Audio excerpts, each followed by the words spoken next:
Hello everybody, welcome to the stream. It is 7:40 p.m. here in Florida. I'm still using the wonky microphone setup, so if you're having trouble hearing me or if it sounds weird, I apologize. But yeah, welcome guys. I guess the Galactic Star Cruiser is closing down. We'll discuss that. You might notice something new on the screen. Ignore it if you don't give a shit, but I figured, hey man, why not give it a shot?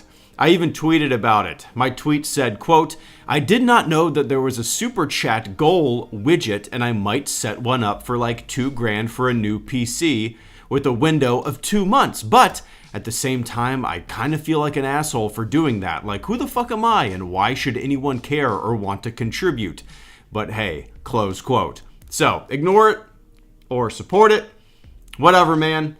I have no idea how this will go, but I appreciate it nonetheless. So yeah, Galactic Star Cruiser is closing in September. I made a video a while back when they announced all the prices and stuff like that, comparing it to real world cruises that you could take.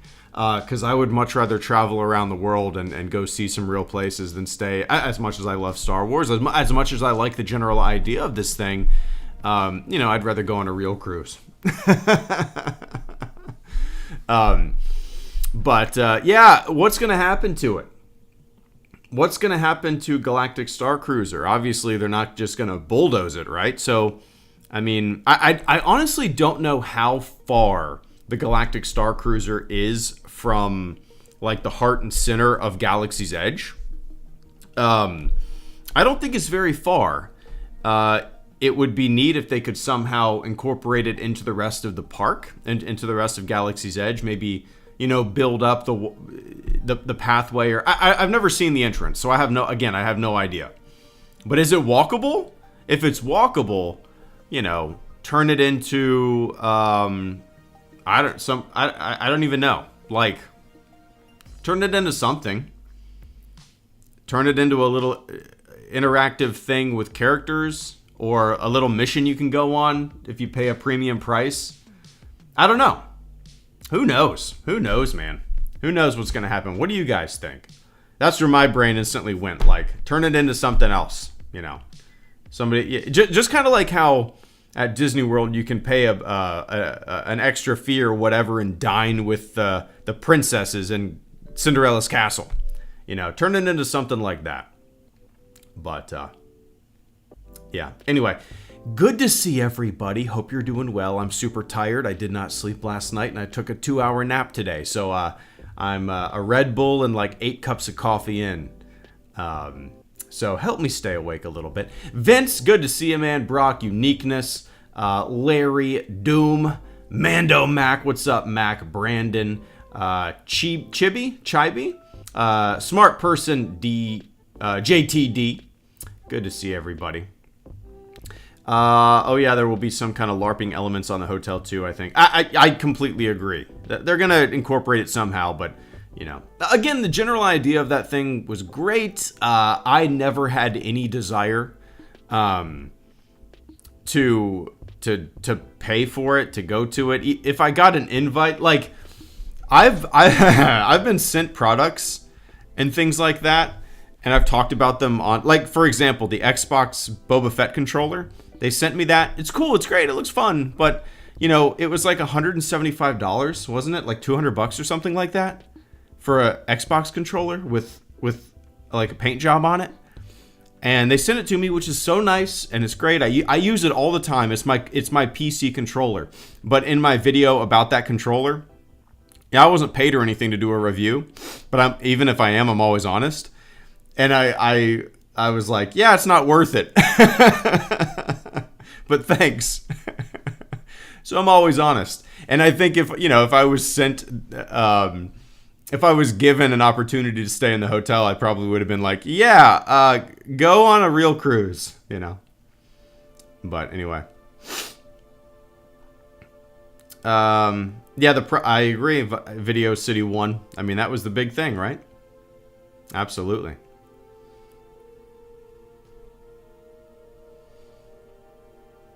For 5K, that hotel better turn into a real starship and take me to space. There you go, Brock. It is pretty absurd, for sure. Yeah. Ditching the CRT computer finally. What's up, Brandon? Yeah, my old CRT. I'm still using my my E-machine from 1995. That's what I'm streaming at. You're coming to you loud and clear from the 1995 E-machine, my friend. Yeah. Oh, really? It's still under construction in Google Maps? Interesting. Interesting.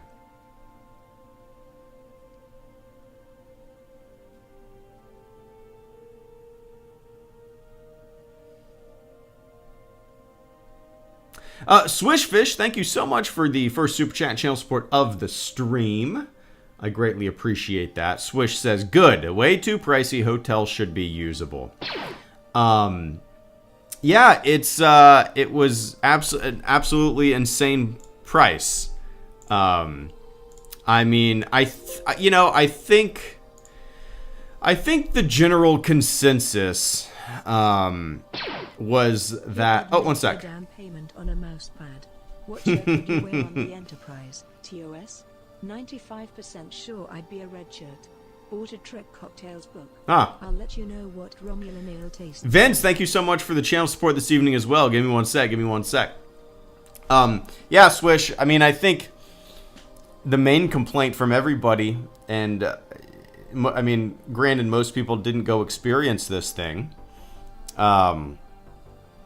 was the price. I mean, the price to entry. Well, it's a premium experience. Well, yeah, I know that, dude, but you know, value for your money, as I said in my video that I made, I don't know, like a year ago or so, you can get some crazy, insane, real world, like, cruises that are like 2 weeks long for the same price.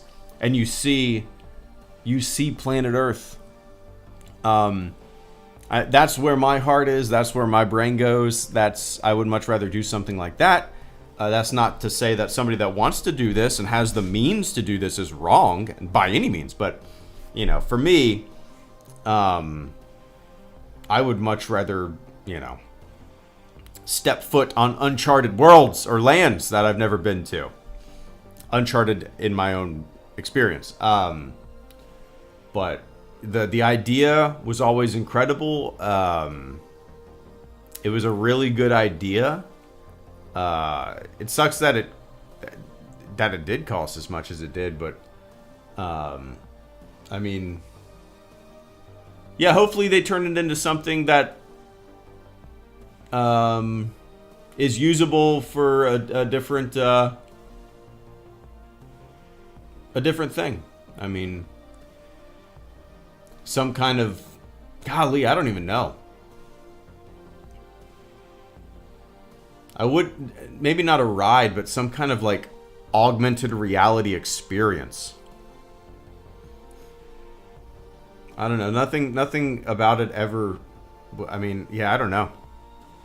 I never really I mean, I did watch some videos and reviews, I guess, reviews you would call it, from people who did go.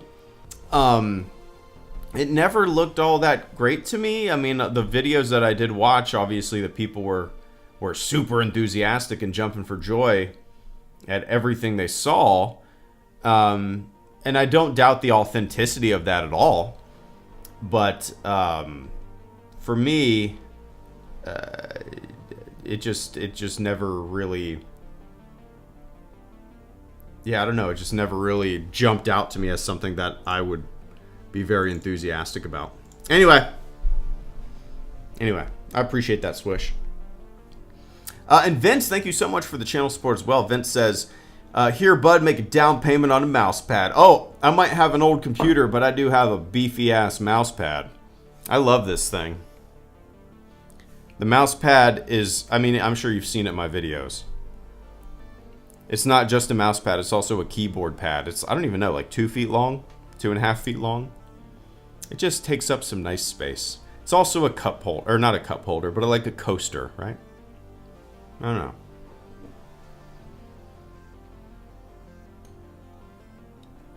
know. Vince says, what shirt would you wear on the Enterprise, the original series? 95% sure I'd be a red shirt. Bought a Trek Cocktails book. I'll let you know what Romulan ale tastes like. Don't they officially sell? Don't they officially? Yeah, Romulan ale rye whiskey. So you bought that to use. Oh, they sell Romulan ale vodka?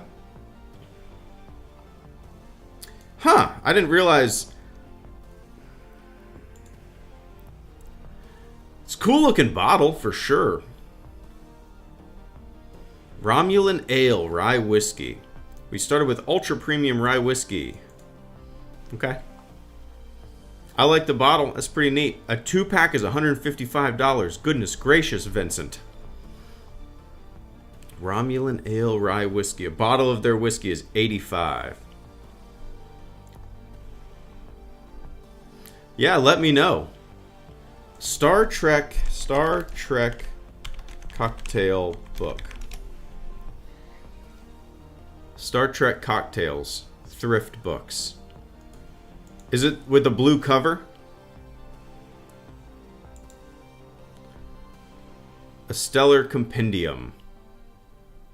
This is a cool. I like the book cover. If this is the one you got, the blue. It looks like what are those things called? Like a toothpick with an olive in it. Who makes these things? Who creates these Star Trek and like sci-fi themed cocktails? What a fun job. What a blue cover. Yeah, it's a cool cover. I like that. I like that a lot. What color shirt would I wear? Let me look them up. Star Trek original series shirt colors, meaning red, engineering, security, communications; blue, science, medical staff; gold, command staff; green, command staff, formal; red, command staff. Wait, red, command staff and engineering? Blue, science and medical staff; gold, operations and security staff. I would definitely be red. I'm not smart enough to be on the Star Trek science medical staff team. Unless I'm just like the EMT equivalent in the Star Trek universe. But let's face it, EMTs are probably obsolete in Star Trek land. I mean, you got the tricorder, or the, yeah, it's called the tricorder, right? I would probably be security or communications. You don't have to be a security guard on the Enterprise. You know, you don't need to have the brain power that a science or medical staff personnel need. You know.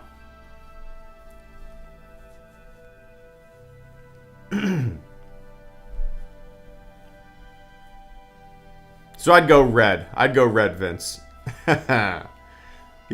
And they die quickly, right?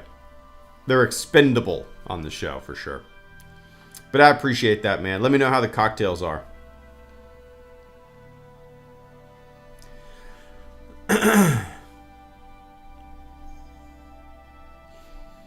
I'd be the guy who hands Scotty what he needs. Absolutely. Did you just say NFTs? Me? No. What did I say that sounded like NFT? NFT. What would I have said? Engineering? EMT. EMT. Emergency medical technician.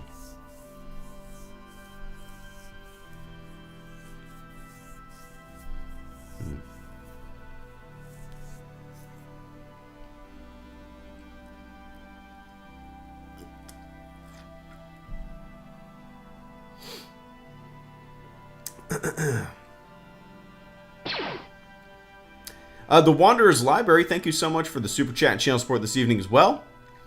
Wanderer says, have you played Breath of the Wild? Tears of the Kingdom just got released. Yeah, so I got Breath of the Wild around the same time that it released. I was super excited for it.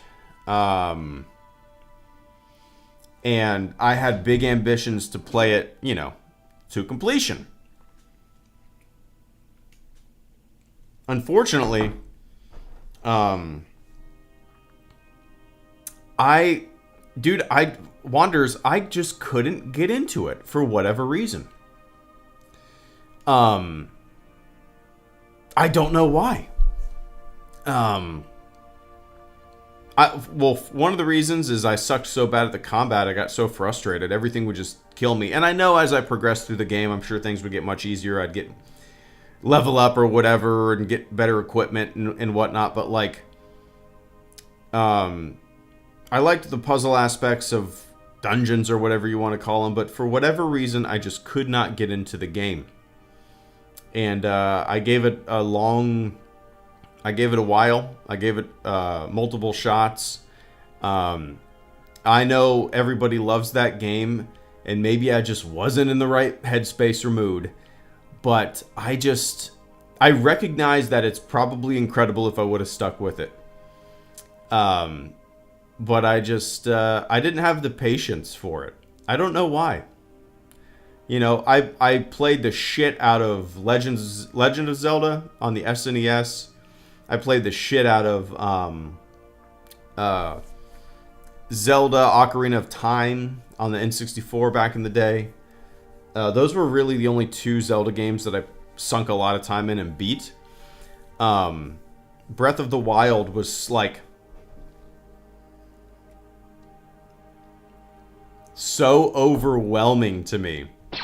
And maybe it's just me having a lack of time to play these games, you know, being a little more impatient with things the older I get when it comes to video games.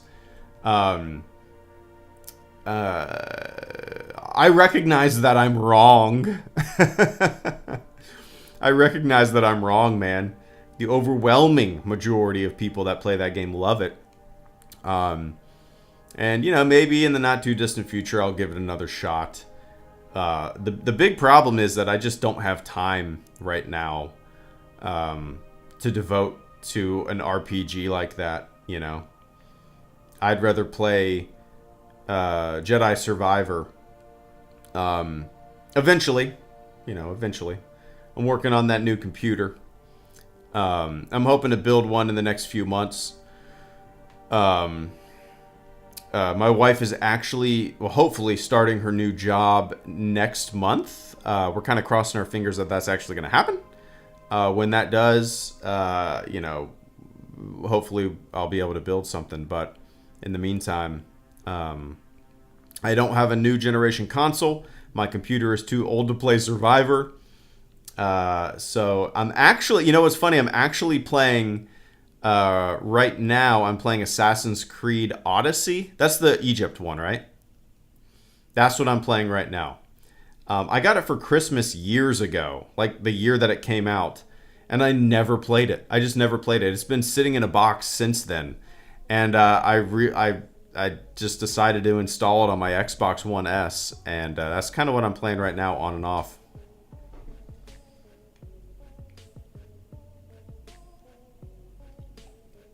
But, yeah. Anyway, I appreciate that, Wanderers. Maybe one day I'll get into it. And again, I know I'm wrong. But yeah. Anyway. Jonesy Jones, thank you so much for the channel support, the super chat channel support this evening. Jonesy Jones says, if you could develop a Star Wars park, what planets would you base it around, and what would you include? No expense spared, and love the channel. Thank you so much for the kind words. A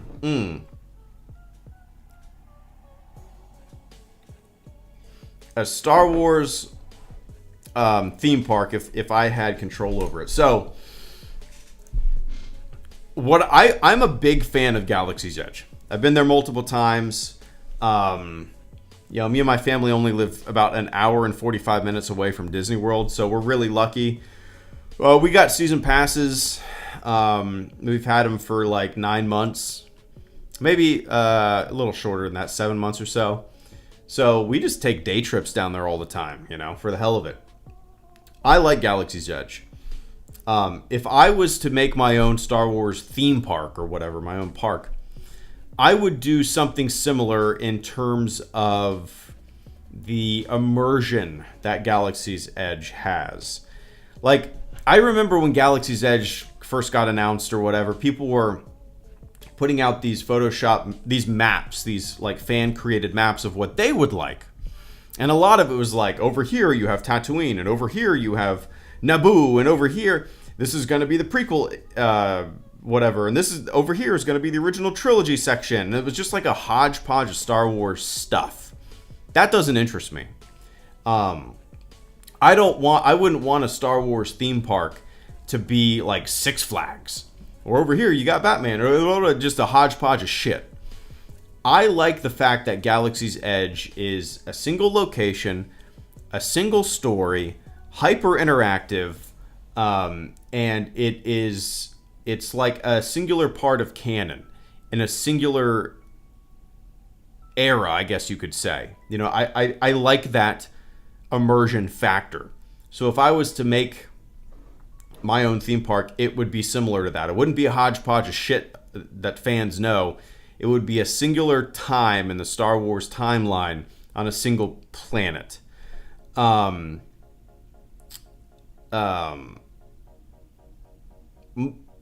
for me, golly, I don't know. I would love, you know, I'm an original trilogy boy. A New Hope is my favorite Star Wars movie. So like, in my heart, it would be incredible to have Tatooine and Mos Eisley. You could go to the cantina, you know what I mean? Like a 1-for-1 replica almost of Mos Eisley, Tatooine. But also have the similarity that of Galaxy's Edge in terms of like a one singular vision and immersion. From that standpoint, you know.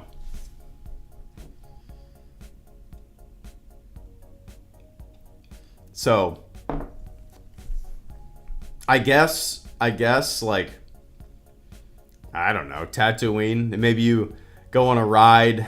I don't know, shit, where you get yeah, I don't even know. I don't even know. What kind of ride would you do?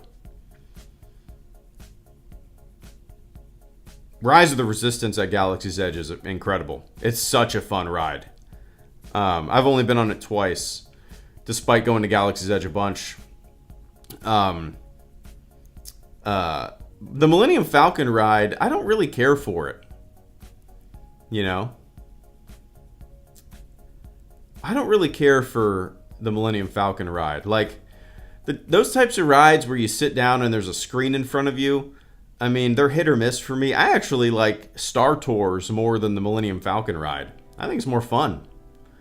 Millennium Falcon ride, you just have like Hondo yelling at you the whole time, like, engineer, press the button, gunner, shoot, pilot, left turn, pilot, up, pilot. Like, Hondo's just yelling. It's annoying. It's an annoying ride.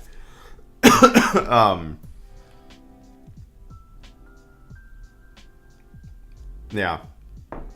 Speeder bike roller coaster. There you go. But anyway, I appreciate that, Jonesy. Thanks, man. Jamer's time. Thank you so much for the channel support as well. Jamer says, hey, HG, just enjoying my time being back for my first year at college. Nice. The live streams were always on in the background while studying. Thanks, HG. Of course. Thank you for listening, man. I don't know how you do that. I don't know how you study and listen to somebody. Holy shit. Whenever I study, I just have to have like ambient music on. You know. There's no way that I could listen to a podcast or a live stream or something like that and study. But if my stupid stormtrooper helmeted voice allows you to retain the information better, by all means, do it to it. But yeah, nice job, man. First year of college in the bag. So you're home from your first year? You're in a little summer break? That's fun. I used to go, my buddy still lived like at UF, University of Florida, go Gators. He lived right next to campus in like an apartment, and I would go visit him all the time, even in the summer. and the campus would be like desolate, but you know, we would still go. It was fun, man. I never went to a big school like that. I went to 2 colleges and I dropped out of both and then enlisted in the military in 2007 because I needed something else. I needed some direction. So I never got to experience that lifestyle as a student, but I did experience that lifestyle as a friend of a student. Many times. Many times. But I won't lie, tune it out, whatever was going on, but it definitely helped. Good, man. Yeah, I wouldn't be able to listen to my voice trying to retain information at all, for sure. But I appreciate that channel support there, Jamers. Hope you're enjoying your time at college, man. Soak it all in and have some fun.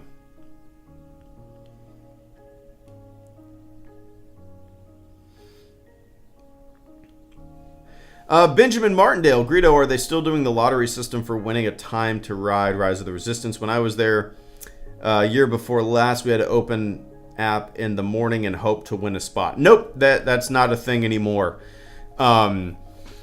We just hop in line. The longest we've waited is about an hour. But if you, which is nice because like I remember when it was like that, Ben. We didn't even bother. We didn't even bother trying to get a spot because as soon as you open the app, like all the time slots are already gone, you know. Even if you open it right at 7 in the morning when I think it opened, like all the time slots were already filled. And we're like, this is stupid. But nope, it's not like that at all anymore. You just get in line. We found that like the best time to get in line for Rise of the Resistance, like if you're staying on the park grounds, you get access to the park like 30 minutes or an hour early. Obviously, that's great. You can go get in line, be first into the park almost, and then rush there, and you can get on the ride pretty quick. But if that's not an option, we found the best time to get in line for Rise of the Resistance is when they open up park hopping, which I believe is 2 p.m. At 2 p.m., they allow you to park hop. So right at 2 p.m., a lot of people are park hopping out of Hollywood Studios, going to different parks, and people are park hopping in to Hollywood Studios from other parks. And there is a little downswing in the wait time. It's brief. It's a brief downswing, but if you time it right when the park hopping starts, you can get in there. And we've waited like 40 minutes before for Rise of the Resistance, which is great. Which is like that's the best wait time you're ever gonna get on that ride, you know.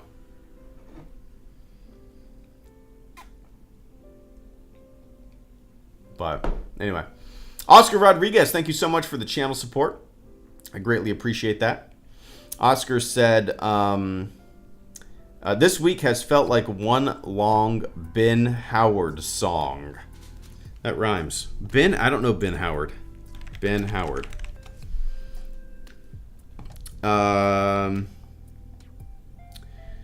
Howard is an English singer-songwriter, musician, and composer. His self-released debut EP, Games in the Dark, was followed by 2 more EPs, These Waters and Old Pine. Signed to Island Records, his debut studio album came in 2011, titled Every Kingdom. All right, I'll check him out. I've never heard of him. What makes this week for you feel like one long Ben Howard song? Let's see. I'll have to listen to this. I'm going to keep this up.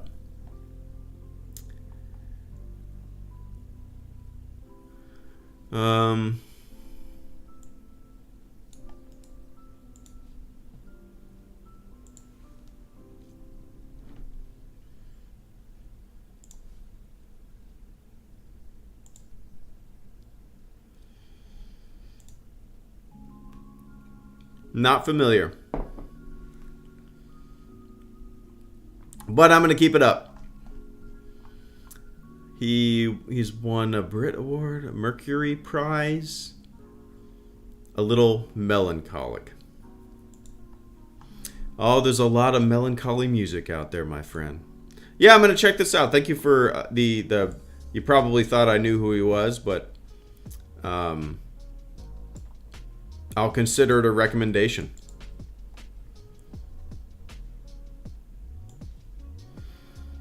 Hopefully nothing too bad there, Oscar. This too shall pass, my friend. But I appreciate that, and I appreciate the recommendation. I'll check him out.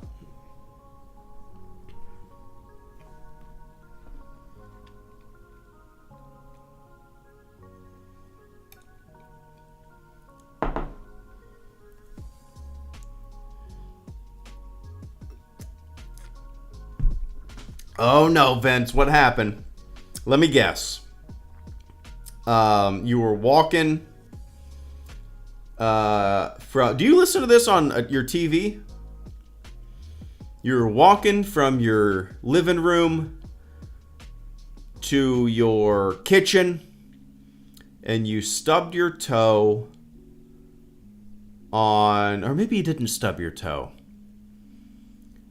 No, you didn't drop anything on your toe. You didn't drop anything. You stubbed your toe on...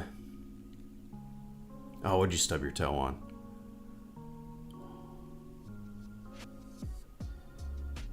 An end table. No.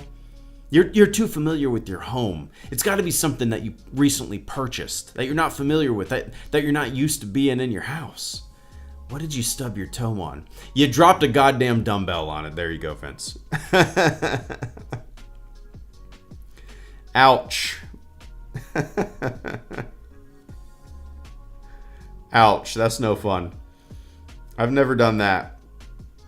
I've never dropped a dumbbell on my toe. That hurts. It's gotta hurt.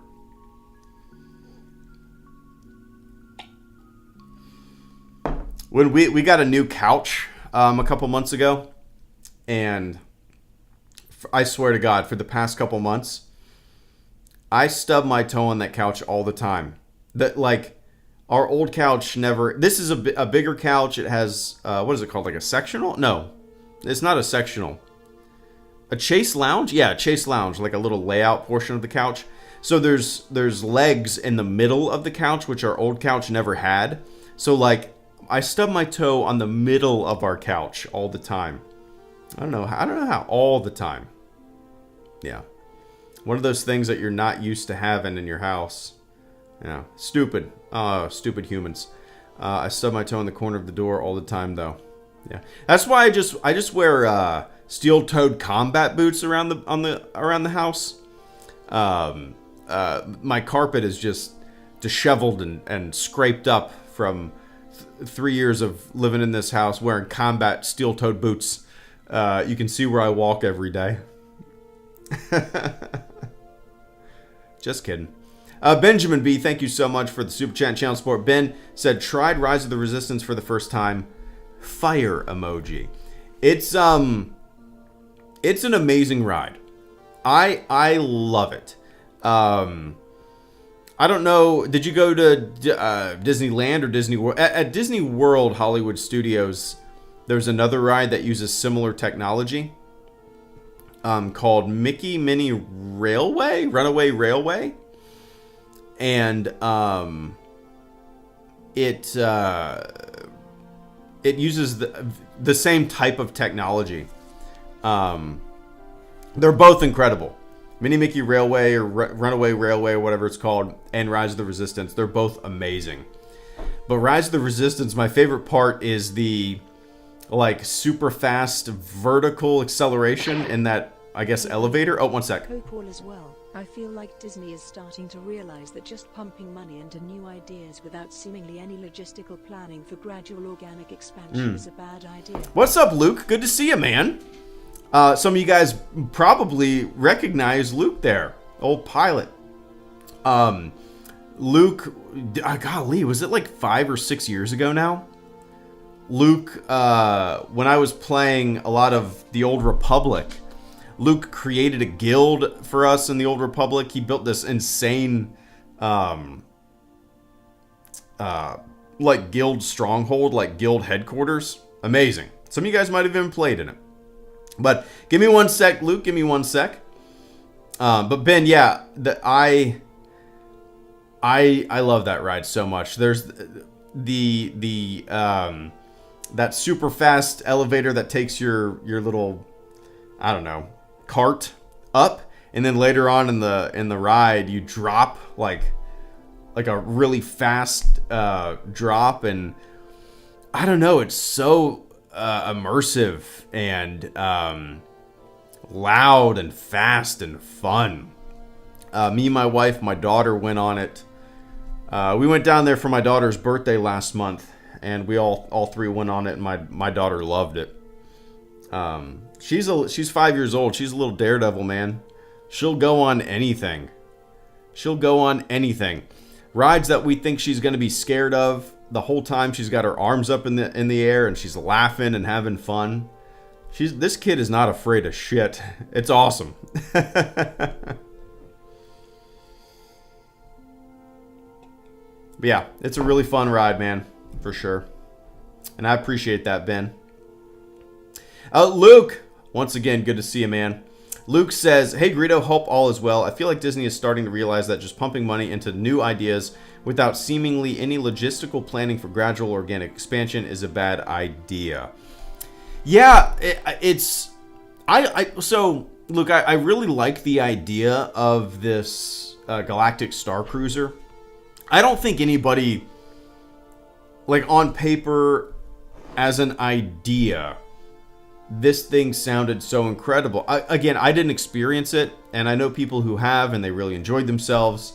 Some of them were gifted the experience, you know, they didn't pay for it. I'm not saying that their enthusiasm was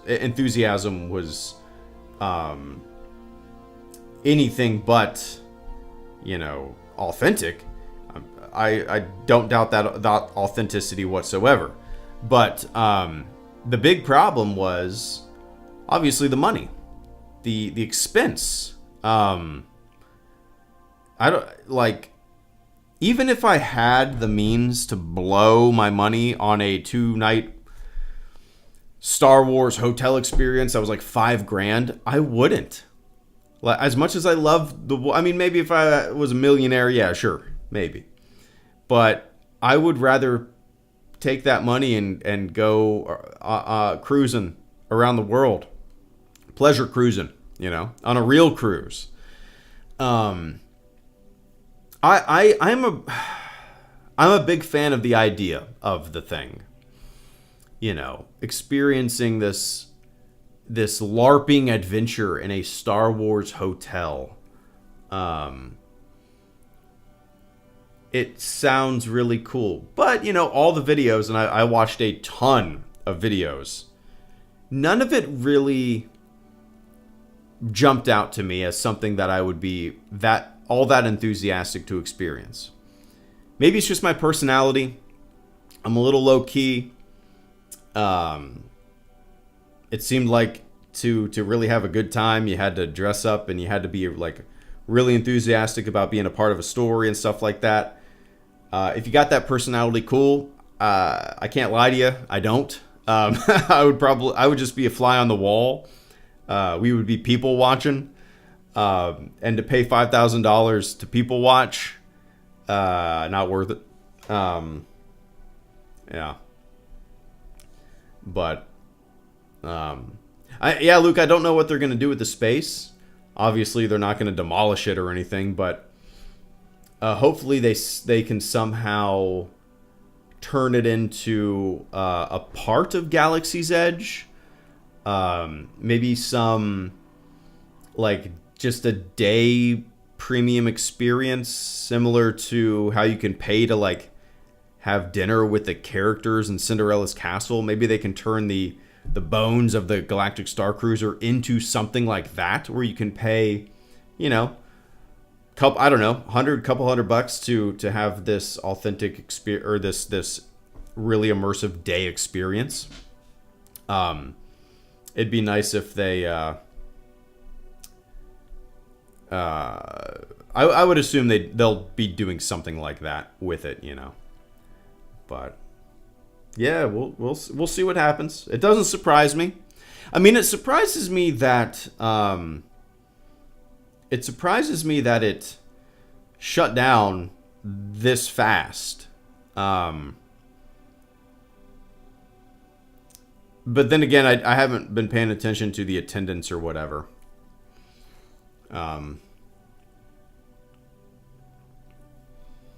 It must have been really down, you know. Well, yeah. Anyway, Luke, good to see you, man. Hope you're doing well. Where you been flying? What have you been flying lately?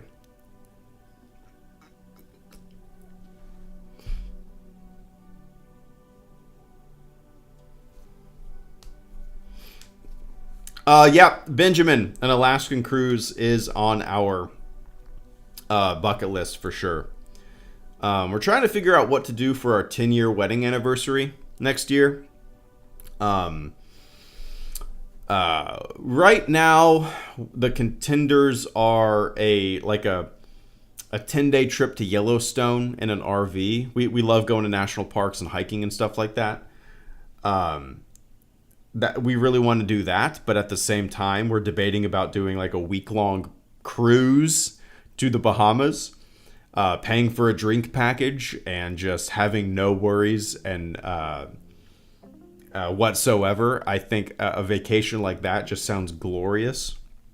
But yeah, an Alaskan cruise is high up on our list of something we'd like to do, you know.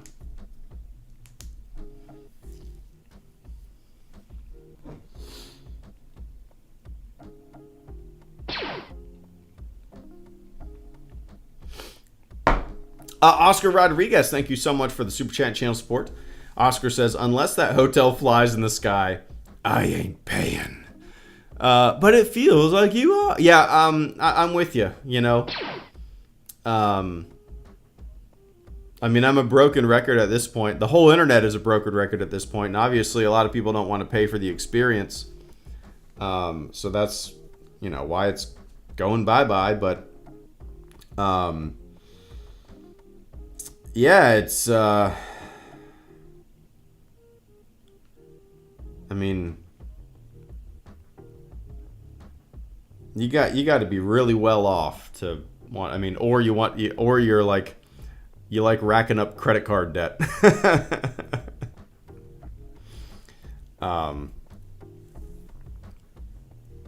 I'm with you, Oscar.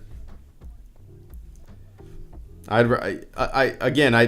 like, it goes beyond the money. It goes to, like, I've watched so many videos on it, and it just doesn't, it never really, I think it's just I don't have the personality for it. I'm not one to, like, want to jump into the, it almost, like, I don't have a karaoke personality. I have zero desire to do karaoke ever. And it seems like the type of people who really want to experience the Star Cruiser have that, hey, I'm going to go up on stage and sing Garth Brooks. Not particularly Garth. I'm going to go up on stage and sing karaoke. I love doing karaoke. Like, I'm not that guy. A bunch of karaoke lovers who want to jump in and you know, be a part of a story. And I just don't have that in me. That's not a negative reflection on the thing itself or the people that want to experience it like that. But just for me, I don't really have a desire to do that. I don't know. That's just me, though. You know, just being honest about myself. Yeah. Anyway, I appreciate that, Oscar. Purple Letter Media, and Evans Media. Thank you guys so much. Purple says, where to go? Purple Letter Media says, never super chatted before. Well, thank you so much, Purple. I meant to ask your thoughts about Star Trek Picard Season 3 and Indy 5. So, Picard, I mean, you probably know, my favorite Star Trek is The Next Generation. Picard is my captain. I have a really cool print in my office of a very just Captain Picard print that I love in my office. So, that being said, I've only seen one episode of the Picard show. The first episode. I just didn't have a desire to continue. Should I have? I know a lot of people really love season 3. But for whatever reason, I just didn't have that much of a desire to continue after seeing one episode. And a lot of that, me and my wife like watching shows together. She watched the first episode with me, and then we both didn't really have much of a desire to keep going through it. So we find things that we both want to watch. And, the Picard show just kind of went by the wayside. I honestly haven't thought about it really since. But yeah, again, I know a lot of people love the third season, and it just seems, from what I've heard, it seems like a lot of, hey, everybody's back kind of fan servicey stuff, which is cool. It has its place. But I don't know. Maybe in the future I'll give it another shot. But when it comes to Indy 5, I'm super excited for it. I'm a big fan of Phoebe Waller-Bridge, her show Fleabag. If you haven't seen it and you want to see like her acting abilities, and she wrote and directed and starred in that show Fleabag. I think it's on Amazon. There's only 2 seasons. Dude, it's one of the best shows I've ever seen. Watch it. It'll get you even more excited for Indy 5, seeing her performance in that. She's great. She's great. I can't wait to see her in Indy 5. But yeah, so that's another reason I'm excited for the movie. But also, it looks, the trailers that we've seen look super fun. I hope it doesn't turn into like a big CGI fest. The sky is falling, like so many modern movies end up being. Did I say indie? I meant modern movies. Did I say indie movies? No. But yeah, I can't wait for it. We're gonna hopefully go see it opening night with some of my friends. I'm not sure if I work that day or not, but yeah, Fleabag is great, Purple, for sure. If you guys have not watched Fleabag and you want to see Phoebe Waller-Bridge in, she's going to be in Indy 5, and you want to see her in something else, watch her show Fleabag. Watch it. That's your homework. It's amazing. It's so good. But yeah. Anyway, I appreciate that, Purple. Thank you so much for the channel support this evening. Did Evans Media, thank you for the channel support as well. Evans says, beat Jedi Survivor the other night on the PS5 and loved it. Also finally got my Batarang replica from the Batman that I ordered 8 months ago, my favorite movie. Nice. Why did I think... wasn't there something in Hook called the Batarang? What am I thinking of? Vince will know. Vince will know. What am I thinking of?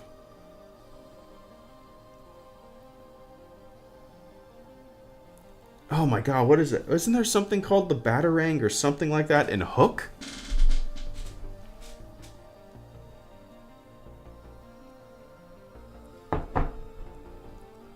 God, that's bothering me. It's something like that. Batarang. I'm gonna Google it. Bangarang. Bangarang. Hook. Hook. Bangarang.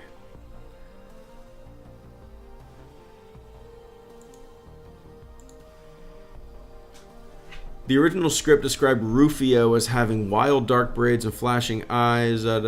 Spielberg added bangarang, the Jamaican word for chaos. Oh, interesting. That becomes the Lost Boys' rallying cry. Bangarang. Ah, that's cool. I didn't know that. Huh.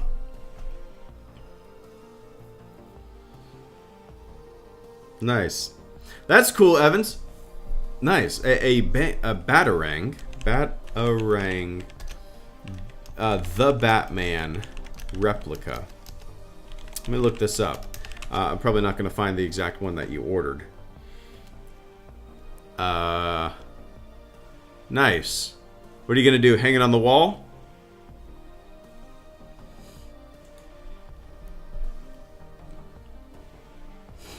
That's pretty cool. It's probably this one. The Batman Batarang limited edition. Comes in a nice case.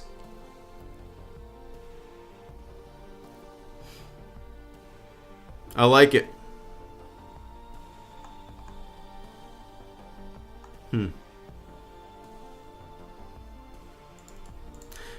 Yeah, I'm glad you had fun with Survivor too, Evans.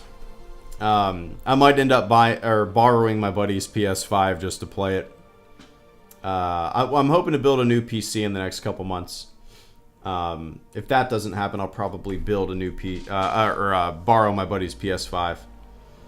But yeah, we shall. It's going on my shelf. It's going on my shelf with your Vader helmet. Nice, man. What kind of Vader helmet do you have?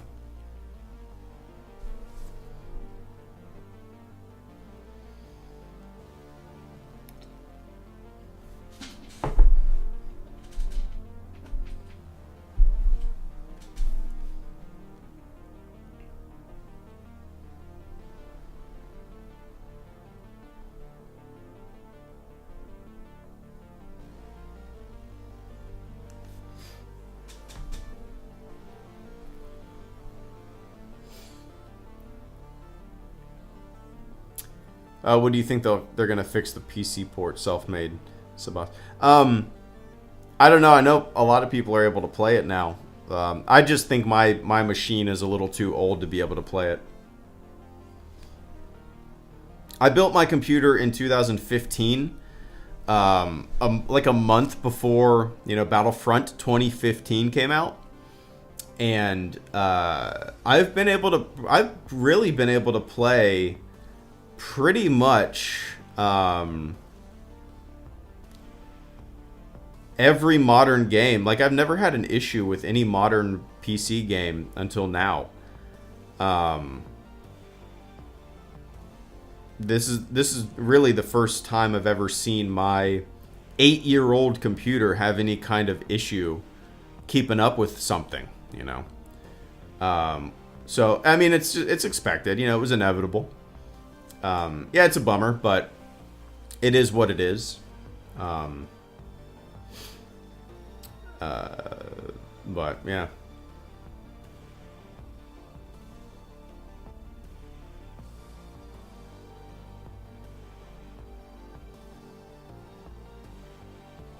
Lunchable pizza with the little plastic stick that you're supposed to spread the ketchup pizza sauce all over.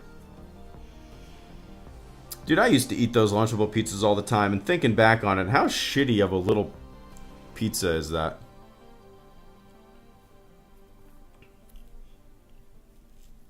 "2016 Black Series, nice." I have a Vader helmet. I think it's a '90s Dawn Post helmet. I'm gonna look this up. Vader helmet. Yeah. Well, not a Ruby's. Yeah, it's the Dawn Post Deluxe Vader helmet. It was made in, I guess 2003. I found it for really cheap on eBay a few years ago.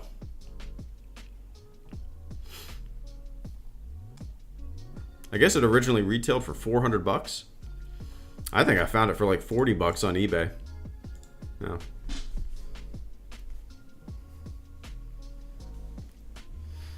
At least they last a long time. What's the first PC part you're gonna upgrade? I'm actually gonna build a completely new rig. That's my plan.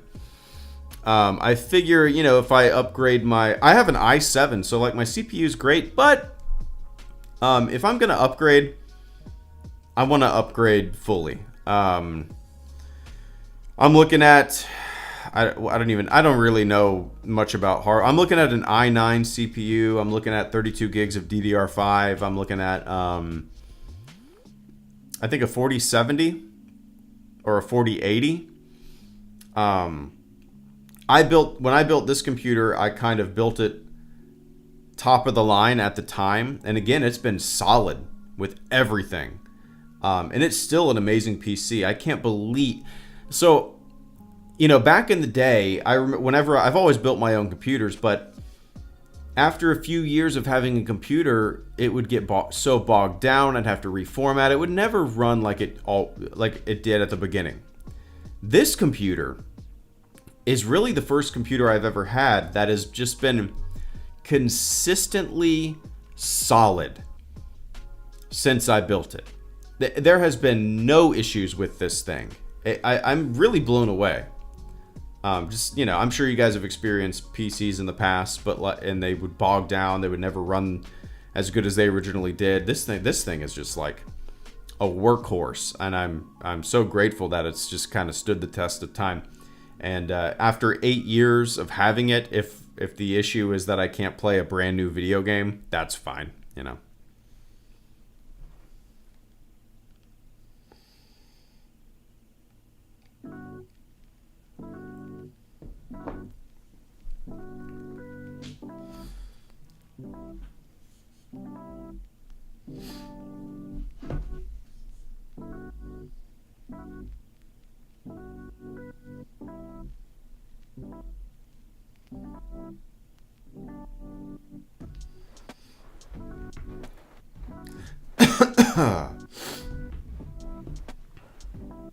Have a good one, Doom.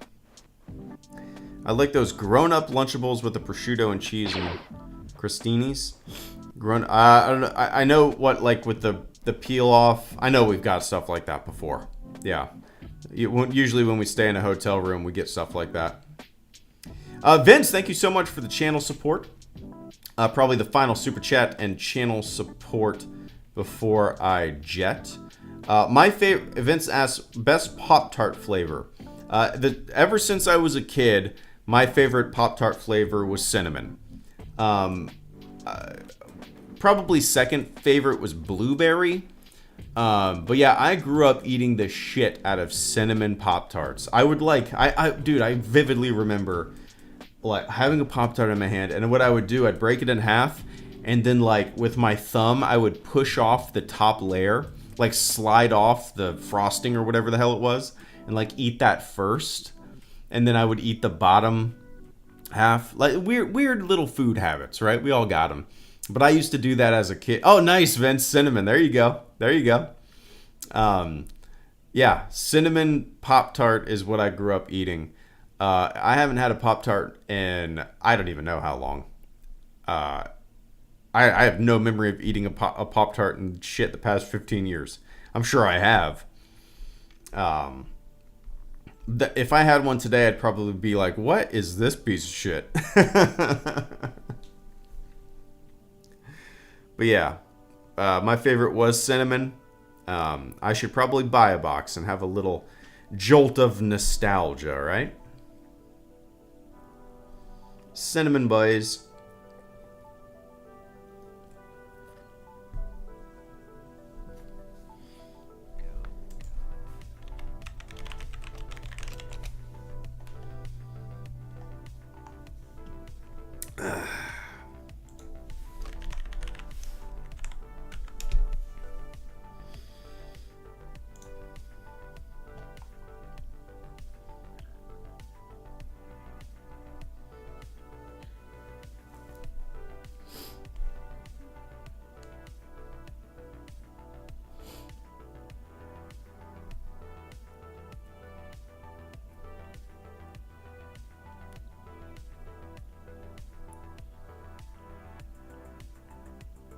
Oh yeah, it does. So people have seen it already? It doesn't come out for another... who said that? Uniqueness says Indiana Jones 5 has a 43% on Rotten Tomatoes. Sorry, I was looking at Rotten Tomatoes. Yeah, 43%. When does it come out? It comes out like late June, right? Yeah, June 30th. So critics have already seen it. Vanity Fair, Empire Magazine, Times, IndieWire. Critics have already seen it. It has a 43%. That's not good, guys. Yeah-oh. Indy 5 got a standing ovation, though. I don't know if Indy 5 did, but Harrison Ford did, right?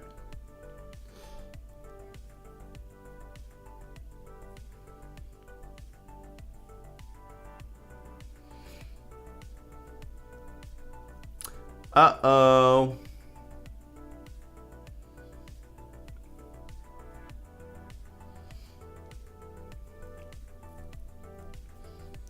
Uh-oh. Well, that's a bummer. This early on, it's at a 43.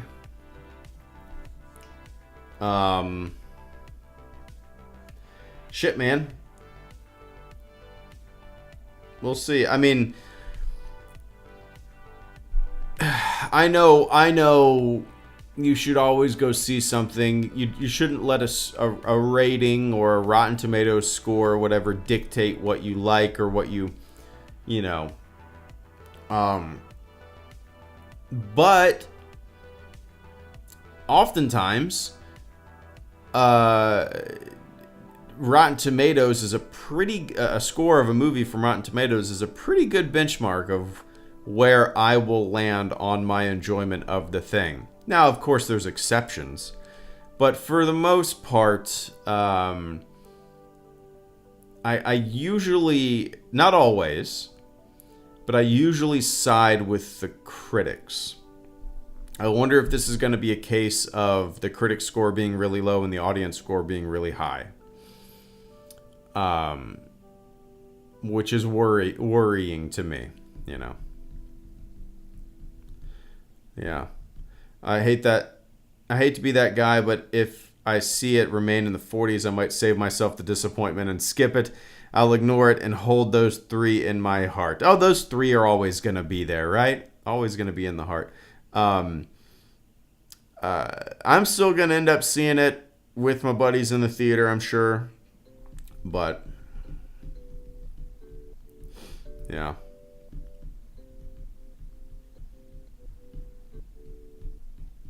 Anyway. Alright, guys. That's it for me. I won't be doing anything on the channel tomorrow. I'll pretty much be out of the house all day. Most of the night as well. Then I gotta work on Saturday. I might do a stream Sunday night. So, yeah, we'll see. Oh, Oscar Rodriguez, thank you so much for coming in with the final super chat and channel support of the stream. Oscar says, I wonder how they'll tie NASA into Indy 5. Yeah, I'm really curious too. What year is it supposed to take place? Is it supposed to take place during the Mercury era or the Apollo era? Indiana Jones and the Dial of Destiny time period. Let's see. Oh,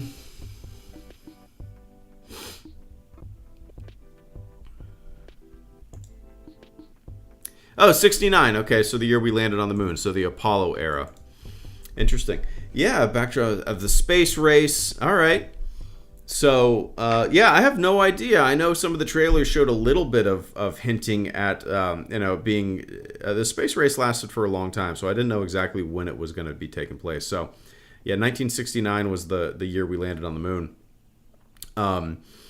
So that's interesting. Yeah, Oscar, I really don't know how they're going to tie in, if it's just going to be there, because it was a peaceful conflict, right? The space race, but it is still a conflict, and maybe it'll just be the backdrop for some tension,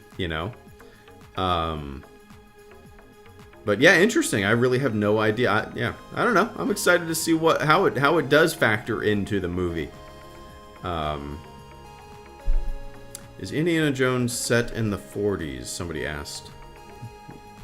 No. Dial of Destiny, no. Interesting, Oscar.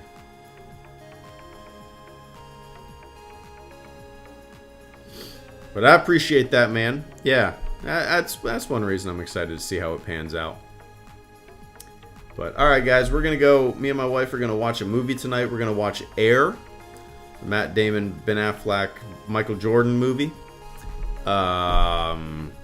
Just in the mood for something like that. You know, we can never decide on what to watch, and finally I said, let's just watch Air tonight. And, all right, so we got a plan. We got a plan. All right, everybody. Thanks for tuning in, man. I appreciate you keeping me company this evening. I only got 2 hours of sleep, but I'm on my second wind. Here we go. 2 hours of sleep. Let's go. All right, everybody. Enjoy the rest of your morning, your afternoon, your evening, wherever you are on planet Earth. If you super chatted tonight, thank you so much. It's going towards a new PC.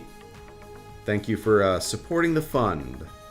All right, guys. Enjoy the rest of your night. And I'll see you when I see you. All right? See ya.